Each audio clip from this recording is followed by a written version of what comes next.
Have you ever insisted upon asking your parents prematurely to give you something you thought you were ready for, only to discover after receiving it you weren't even ready for it? In today's message, taken from the book of Luke, the 15th chapter, I'll be sharing a story about a father's younger son who felt the same way at first, but found out through experience he wasn't actually ready for life away from his father. If we're meeting for the first time, I'm Donnice Tabor, pastor of Divine Church located in Metro Atlanta, where we believe it's all about His will, His way, His word. Let us now receive this powerful word. Luke, the 15th chapter, verses 11 through 20, Jesus continued, "There was a man who had 2 sons. The younger one said to his father, 'Father, give me my share of the estate.' So he divided his property between them. Not long after that, the younger son got together all he had, set off for a distant country, and there squandered his wealth in wild living. After he had spent everything, there was a severe famine in the whole country, and he began to be in need. So he went and hired himself out to a citizen of that country, who sent him into his fields to feed pigs. He longed to fill his stomach with the pods that the pigs were eating, but no one gave him anything. When he had come to his senses, he said, 'How many of my father's hired servants have food to spare, and here I am starving to death? I will set out and go back to my father and say to him, Father, I have sinned against heaven and against you. I am no longer worthy to be called your son. Make me like one of your hired servants.'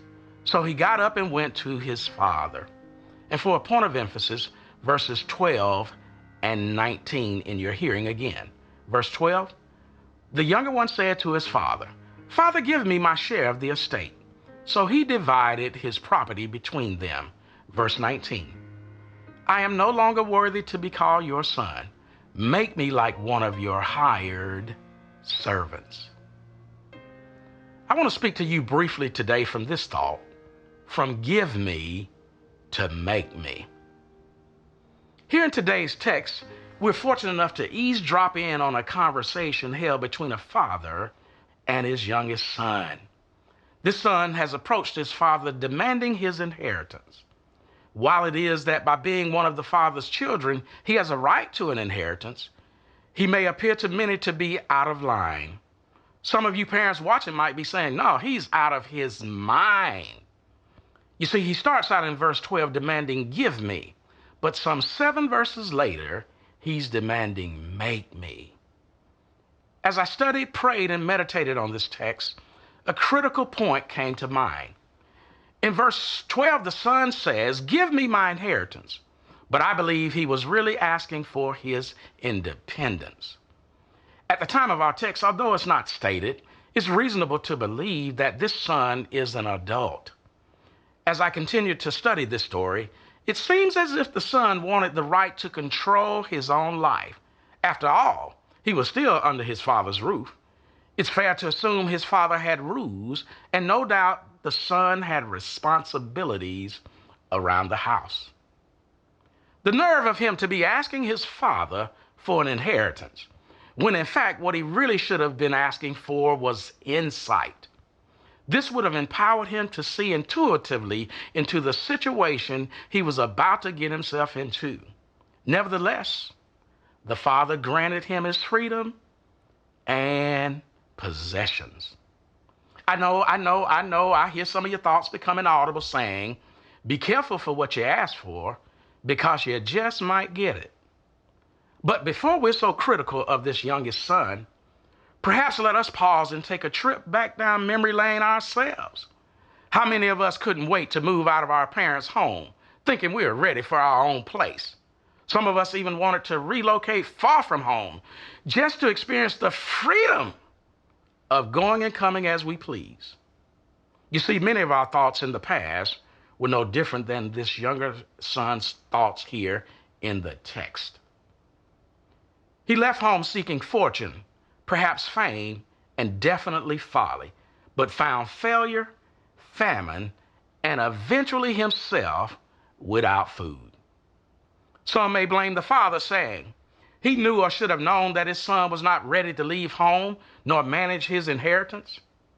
But I say to you, although the father was clearly aware of these important facts, he knew that experience is an amazing teacher. You see, in my experience of over 30 years of fatherhood, looking back, I can truly say that sometimes it was more effective for me to allow my own two sons the freedom to be foolish. After all, I truly know that experience is an amazing teacher. In closing, perhaps during these past 5 months, sheltering in place, woo! Social distancing, what is that? And for some, self-quarantine. These things have caused many of us to be away from the church physically, away from Bible study or small groups, away from choir rehearsals. Perhaps this distance has caused some of us to move far away from our Heavenly Father. Perhaps it has caused some of us to waste our time, talents, and even our treasure. I believe it's no coincidence that some of you are watching this message today.